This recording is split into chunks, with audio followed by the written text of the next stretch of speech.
Amen. Young adults, are you excited to be here tonight? Yes. Come on. I will say, it is really sweet. Thank you. It is really sweet to see your guys' faces on this side instead of, I usually sit back there so I see the back of everybody's heads, but it's nice to be on this side. And before we get started, can we give it up for the young adult staff one more time, please? Can we give it up for the young adult staff? It's been such a blessing to me for them and their leadership as we have been led by them this entire year, and that's been so sweet to me, and I know it's been sweet to a lot of us in this, and encouraged by their message. Well, I know that we're all kind of in a different spot in life right now, and one of the things that I go back to is the stress of school. And I know that a lot of you are feeling that right now. You're feeling the stress of school, the anxiety, I got to get all this stuff done, the tests, they're coming up quick. And I know for a lot of us in here too, it's the work, man. You're still working hard, you're grinding, you're getting after it. And so I want to start off with a little story. And whenever I was in college, I was probably about 20, 21 years old at this point, and it was a summer class. Terrible. I did not like it. And to make it even worse, it was a summer class that was at 7 a.m. in the morning every single day, Monday through Friday. Worst class. Don't ever do that. If you're signed up for one, drop it immediately because that was terrible. So in this class, though, I wasn't doing that great. Okay, I don't really remember what my grade was, but there was extra credit. And with this extra credit, I shot my hand up. I shot my hand up as fast as I could because there was only two spots to get this extra credit. And with this extra credit, I was like, I need this. I need it real bad. But some of my exercise science majors in here are going to understand this. It was the worst thing that I could have ever done because I had no idea what it was. It was a VO2 max test. And if you don't know what a VO2 max test is, also don't do that. Just like don't sign up for the 7 a.m. class. Okay? So what they had to do was I showed up to class for this extra credit. It probably wasn't that much. And they had to take my vitals. They had to check to make sure my resting heart rate and my blood pressure was at normal, so that the test, they knew what would happen after that. But they laid me on this table. Like, it wasn't even like what you see at the doctor's office. It was just like a table. And I remember laying there, and I was like, I'm panicked.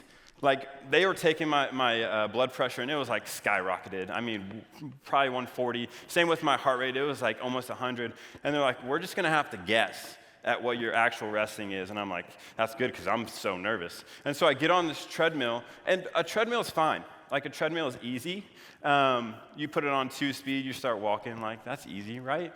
Well, with this test, they plug your nose, so I already can't breathe out of one source of two.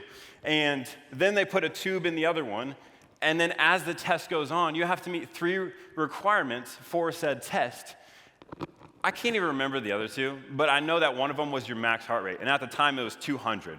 So imagine you're staring at a screen, you've got a tube in your mouth, your nose is plugged, and like every 2 minutes, it increases in speed and it increases in incline? Yeah, there we go. And so it's hard, let me just tell you. And you don't complete the test if you don't meet 2 of those requirements. And so watching it on the screen, just getting to 200 beats per minute of my heart, that's terrifying in itself. And then at the end of it, they had a time to see how fast my heart rate got back down. And I just remember laying down. And that was not the best possible solution. Like, I felt stunned, and I knew that I was supposed to walk afterwards and kind of take deep breaths, but I was like, nope, I'm just going to lay here because this is awful. And so what I want to relate this to is this is where so many of us are at right now in our walk with Christ. So many of our situations, man, you could be there's 3 parts to this.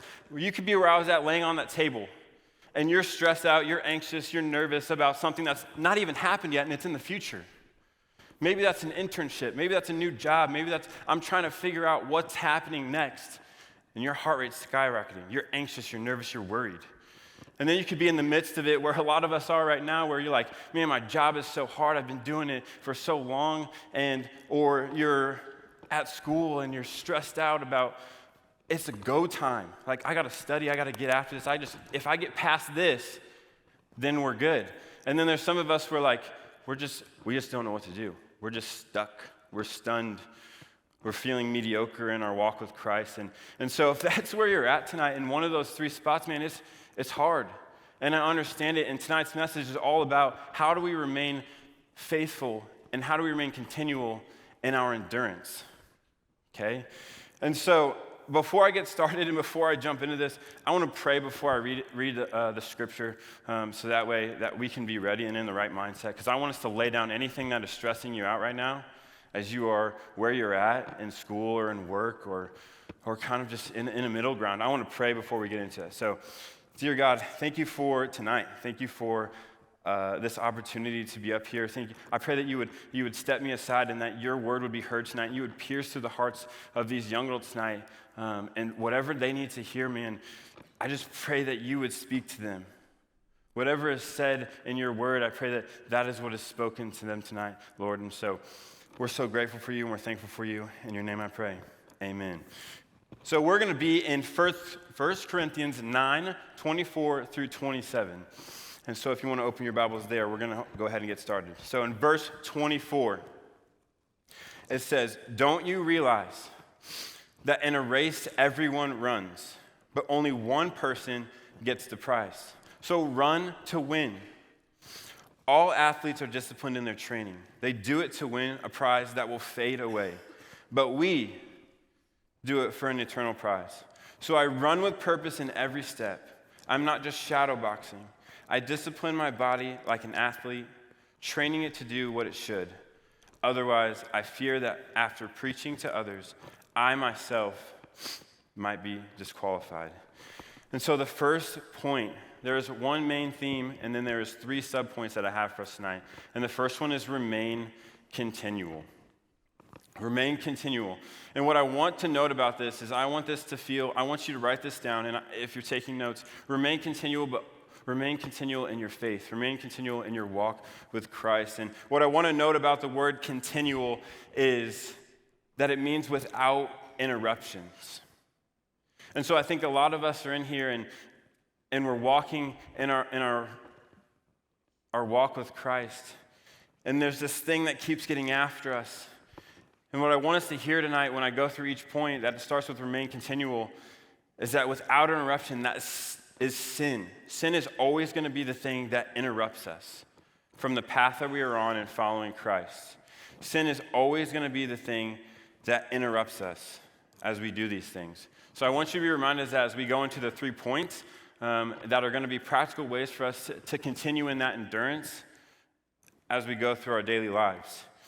And so one of those things is conferences. I know there's a lot of us that have been on conferences or mission trips. And with those are fantastic because you go on them, everything's great, everything's hyped up. Everybody there is ready to go for the purpose of being there. And then as soon as you get back to where you are, man, how many of us feel the drift of that endurance from that? Like if you're at Kaleo and you're on that summer conference with that and you are going hard and coming back, it seems hard because you feel like you're back and you're missing something. But what you're missing is that discipline. You're with and surrounded by people who are wanting to do the exact same thing as you. And so our first point today, as we get into this, is remain continual in discipline. Remain continual in discipline. So let's read verses 25 through 27 again. All athletes are disciplined in their training. They do it to win a prize that will fade away. And I want to stop right there because there's a funny story that I want to relate this to because I don't think we understand how crazy athletes can be. I was talking to my man Colby down here because he wrestles, and I just wanted to know what it was like for him as he trained in college to do wrestling. And so here's some things that happen. So in wrestling, you cut weight already, like the amount that like he has to cut from one day to the end of the week, an insane amount just of like not eating. That doesn't seem healthy, first of all. And then second of all, no water on the last day. He said all that he does is just put like a little drop of water in his mouth. Also crazy. I would be so thirsty. And then he says he runs in saunas. Saunas are already hard to breathe in. I don't think you know that. If you haven't been in a sauna, they're hard to breathe in. On top of that, running, terrible. Wrestling in a layer of clothes, and then all that week his skin dries out, mouth dry, and lips crack. That sounds terrible. All of that to go wrestle and compete, not calling you out, I think that's great. I love it. But it's so crazy what athletes will do, Olympic athletes will do to train to win a prize that's going to fade away. As we see here, that this is what Paul is talking about in this right here. He continues on to say, so I run with a purpose in every step. I'm not just shadow boxing. I discipline my body like an athlete, training it to do what it should. And I want to take a moment because, man, athletes train so hard. If we were training like that for Christ, how crazy would that be? Do you see what he's saying here? Paul is saying, how crazy. All athletes are disciplined in their training, so I train that way. He trains that way because it's so hard. It's all that work is going into that. And he's like, if athletes are training for something that's going to fade away, why would I not train that way to live for Christ? Why would I not train that way to live for Christ? And so I love that parallel between the two verses of 25 and 27 because, man, I think that hits home. That's hard. And one of the other things that I think is hard for us is this idea of discipline, right? Discipline is hard. And what happens is we do this thing where we equate our discipline to our willpower. So willpower, it literally means the ability to control ourselves. And I don't know if you guys have seen that little cute video of the little kids where they're like sitting at a table and the adult comes in and like, hey, don't eat any of these like fun little candies that we have here. I'm going to walk away. And you don't eat any. And then you see the kids just like, oh, wait, playing with it. And then they're like, nope, I'm done. I'm just going to eat as many as I possibly can. You know what I mean? And so that's our willpower. That's what we act on. That's what our discipline is. So when you wake up in the morning and you're like, man, should I read my Bible this morning or not? Or maybe I'll just go eat a bowl of cereal instead? Or like, you have this willpower issue where we're equating our discipline to how hard it is for ourselves to stay on track with that. And I think that's where we start to lose it a little bit, right? And so what I want to take a minute to say here is that in Galatians 5:25, should be up on the screen. If we live by the Spirit, let us also keep in step with the Spirit. And before this, Paul is talking about and says in verse 16, but I say, walk by the Spirit and you will not gratify the desires of the flesh. And right in between all of that, he's talking about our fruits of the Spirit. Man, when we take purposeful steps every single day, like it says in verse 26, so I run with purpose like an athlete. I discipline my body like an athlete. That's why I run with purpose in every step.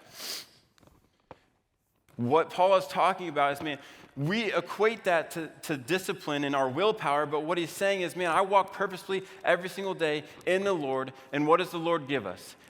After all of those fruits of the Spirit are said, the last one is self-control. You see, I think we try so hard in our mind to focus and like, I have to get this done on my power alone, and that is not the case. That is not the case. You walk purposeful steps towards the Lord who gives you that fruit of the Spirit. So when we are walking in step with the Spirit, just as it says in Galatians 5:25. And I think that shocks us a little bit because we're like, we don't think that that's going to be the case, but we aren't making those steps. We just try to continuously do it on our own power, and that's crazy to me. It's crazy to me. Because in 1 Timothy 4:7-8, it also talks about, it says, rather train yourselves for godliness, for while bodily training is of some value, godliness is of value in every way, as it holds promise for the present life and also for the life to come. We need to understand that our discipline is for winning the race of an eternal prize. And our discipline is equated to willpower because we train so hard for things on this earth. We train so hard for our job. We train so hard for sports. We train so hard for these things. And then we go to God. Why would we not want God to flow through those things, starting from God, and then flow through us, and then train those things as God would? I think we miss that.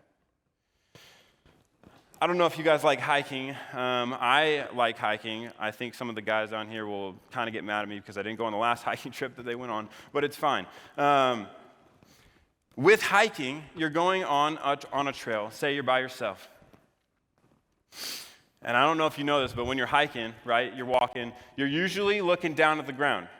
But when you start to get tired, you start kind of slouching down, you're looking at other things, you're trying to look at the views, and then you trip over something, a stump, a rock, and you're like, man, who put that there, right? Somebody get rid of that one. And then you keep walking, and then maybe you do it again. You're like, oh my gosh, am I just not picking up my feet? What's happening here, right? And I think it's funny looking at that, but that is how we walk in our walks with Christ sometimes. We're walking, and then we bump something, and we're like, oh man, there's that anxiety again.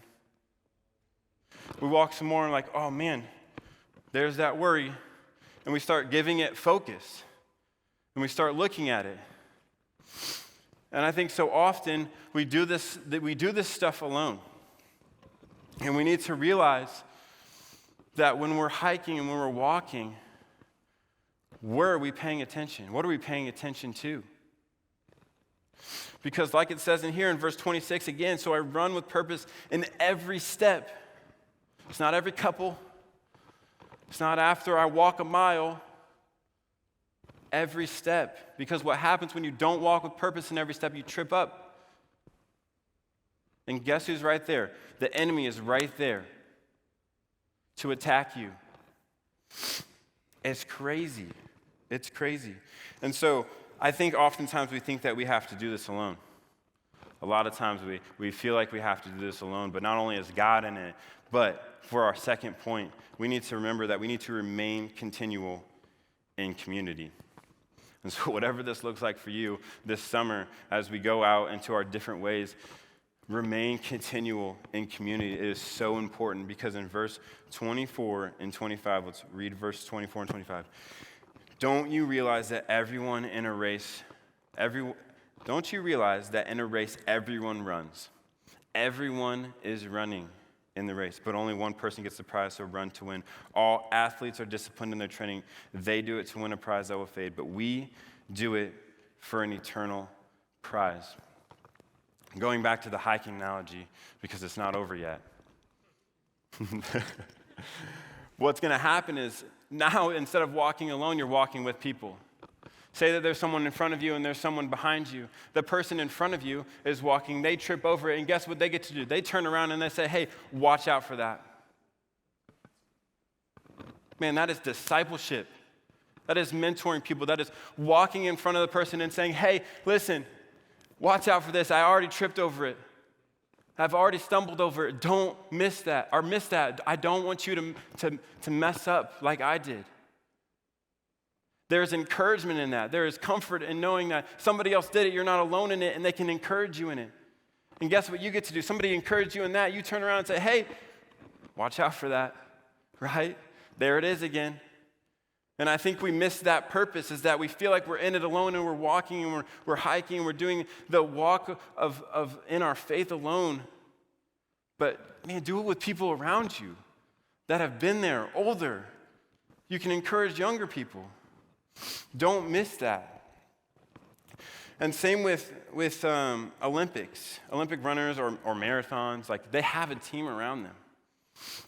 And I've never run a marathon before. That sounds terrible. I've never done that. I've done a 5K, turkey trot family all the way. Anybody else? Yeah, we got one. A couple. There we go. Turkey trot families. Come on. I just exposed myself. So it is what it is. But in running in a marathon, what I know about it, what I think I know about it, is that they have people that are pace setters, right? They have people that are holding up signs saying, we'll group up, we're running a 9-minute pace for the entire marathon. And so what happens with that is running that pace, I have tried this before, running at a pace by yourself, it's mentally exhausting to constantly look at your watch, constantly look at whatever, and be like, oh man, I'm 2 seconds fast. Now I'm 2 seconds slow. I got to go a little bit faster. I got to slow down a little bit. That is mentally exhausting to do that on your own. And so what I want us to see and what community looks like is when you're running at that pace with other people, You're not running it alone. It says that in 24, that everyone is in a race. You can see them all around you. They all might be in a different race, but there's people around you to encourage you. There's people in front of you to encourage you to come with them and encourage you in new things as they're running an 8-minute pace.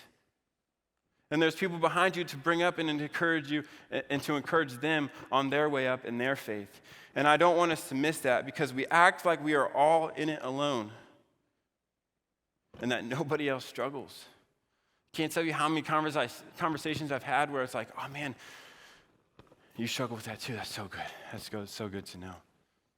We miss that, and we play this mind game with ourselves, this willpower game. We're like, I'm the only one. I have to control this myself. I have to do it myself. But not only is God in it with us, and that we need to be disciplined in it with God, but also disciplined and remaining continual in our community. And what it says here in 1 Thessalonians 5:11, it says, therefore, encourage one another and build one another up, just as you are doing. And then in Matthew 18:20, it says, for where 2 or 3 are gathered in my name, there I am among them.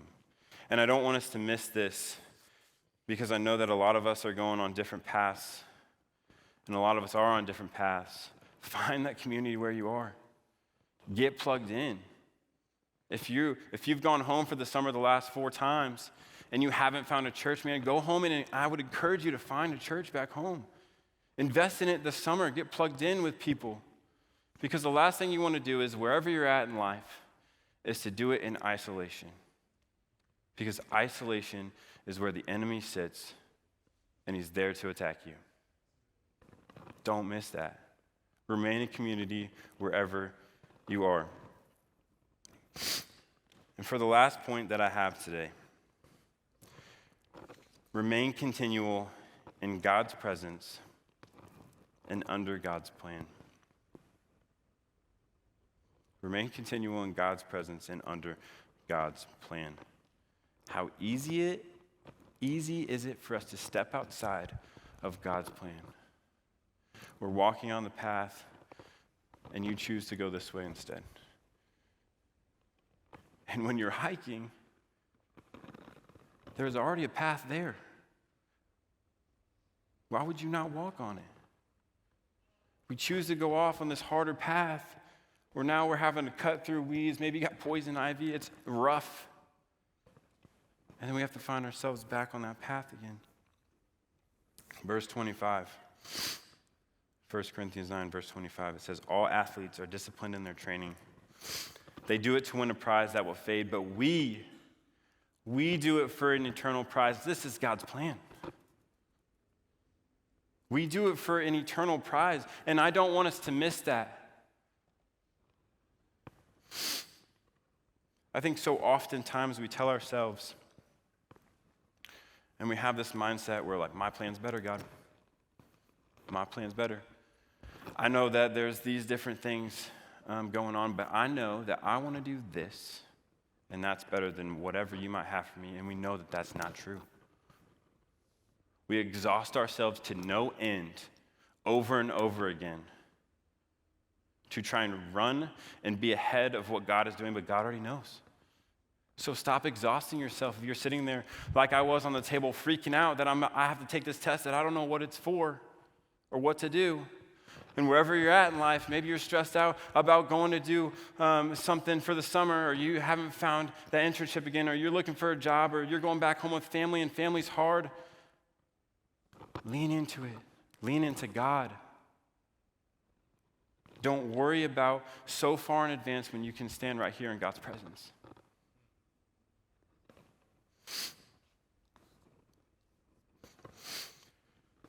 Galatians 5:7. This one was hard to read. Paul says, you are running a good race. Who cut in on you to keep you from obeying the truth? Who cut in on you to keep you from obeying the truth? And I think a lot of us are sitting here right now and be like, okay, which one of my friends is coming at me? Which one of my friends is keeping me from obeying the truth? Which also might be true. But what I also don't want us to miss is that who is oftentimes us.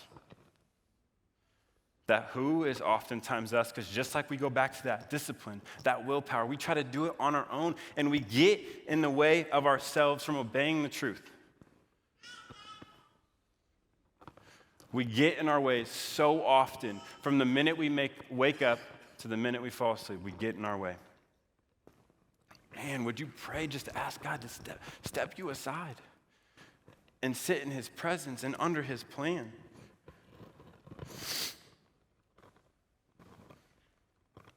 When it comes to training and being in God's presence and under his plan, that has to be first. That has to be first. Otherwise, we're going to continue to be exhausted. Proverbs 16:3. It says, "Commit your work to the Lord, and your plans will be established." Commit your work to the Lord, and your plans will be established. You know what it doesn't say? It doesn't say, commit your work to how you want to feel.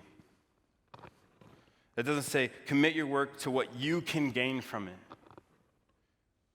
It doesn't say, commit your work to laziness. It says, commit your work to the Lord. Commit your work to the Lord, and your plans will be established. And we get so exhausted from running this race the wrong direction because we step out of his plan.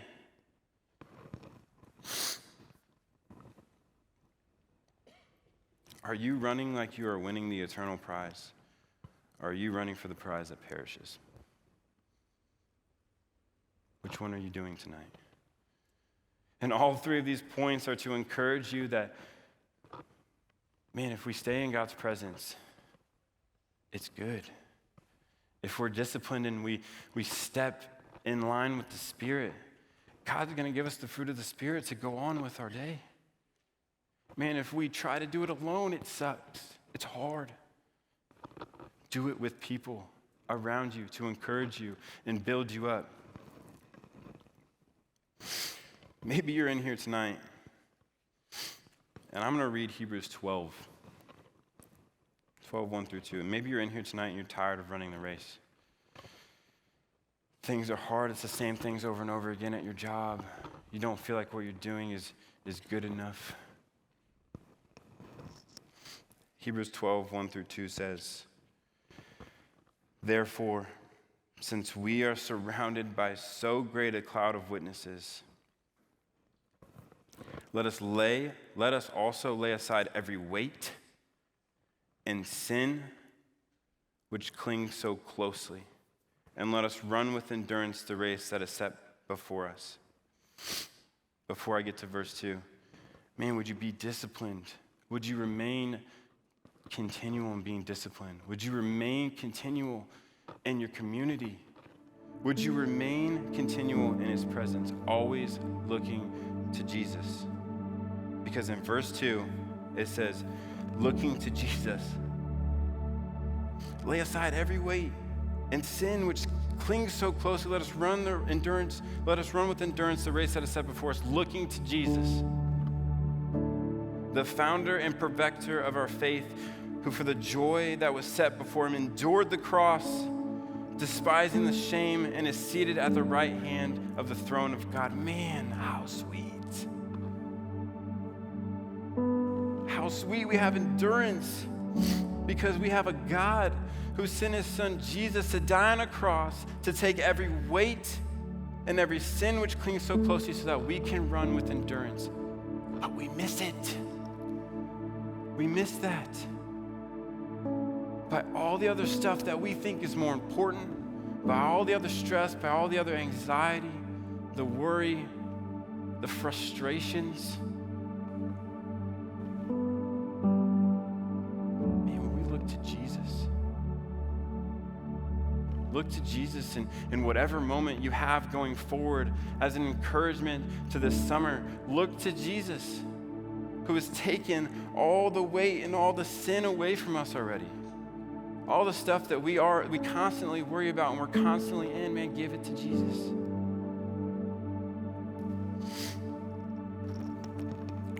If you would, bow your heads.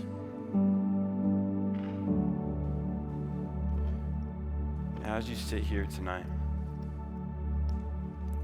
and if you're a believer in the room,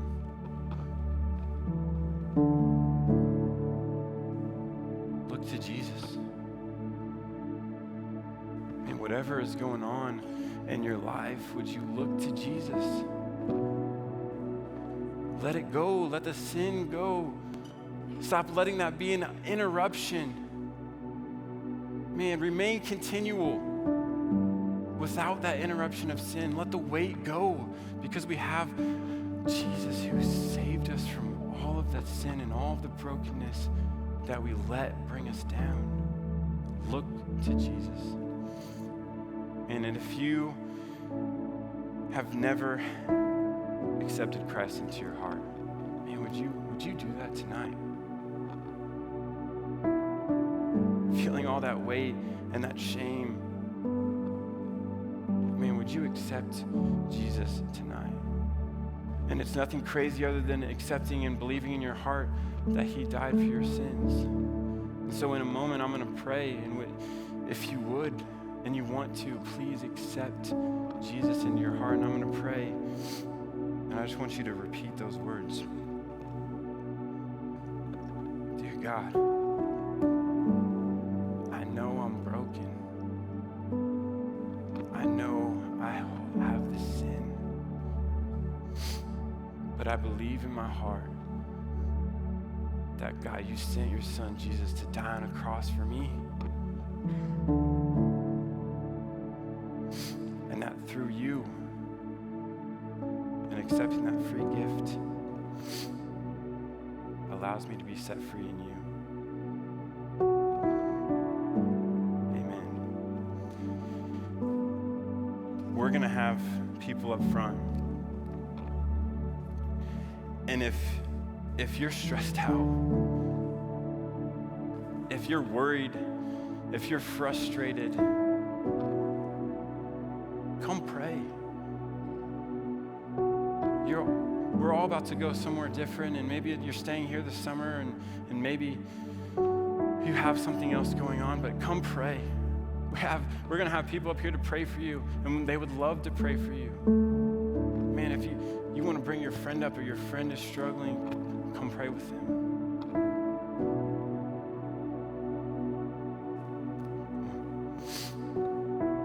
I'm going to pray one last time and respond. Dear God, thank you for tonight. Thank you for everything that you've done in our lives. I pray that we would remain continual. I pray that we would remain continual in everything that has to do with you, and not let the sin step in. God, you are a good God who loves us so well, who wants what's best for us. God, would we not run from you and find our endurance and our strength and our comfort in you?